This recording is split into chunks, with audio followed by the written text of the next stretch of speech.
Je suis Sepideh Parsapajou, chercheur au CNRS, au Centre d'études en sciences sociales du religieux. Je travaille sur l'islam chiite tel qu'il est pensé, vécu et pratiqué par les croyants ordinaires. Mon terrain de recherche est d'abord l'Iran, une société à la fois très urbanisée et marquée par la tradition religieuse. Mon premier terrain de recherche était un quartier bidonville très pauvre.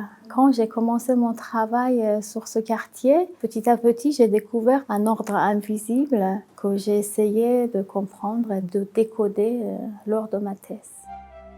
J'essaye de montrer la capacité d'agir des individus croyants et leur créativité dans les situations très précaires, voire dramatiques. Je m'intéresse aussi à l'esthétisation poétique et picturale de la perte et de la souffrance qui sont au cœur de la religion chiite. Ma méthode est ethnographique. Indépendamment de témoignages directs, je m'intéresse beaucoup aux traces écrites des gens, c'est-à-dire leurs lettres, leurs carnets de notes. Dans les traces écrites que j'étudie, il y a beaucoup de lettres de martyrs, les souvenirs qu'ils ont écrits, leurs dessins, leurs poèmes. Je m'intéresse aussi aux textes sacrés, comment les croyants ordinaires s'approprient ces textes et comment ces textes sont source de pratiques et d'actions pour ces gens.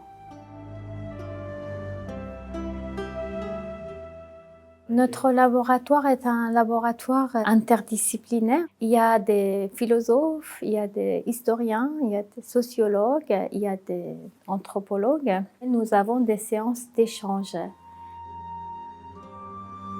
De nombreuses personnes m'ont inspirée. D'abord, Anne Rollin, ma directrice de recherche, parce qu'elle mettait en valeur mon regard d'étranger.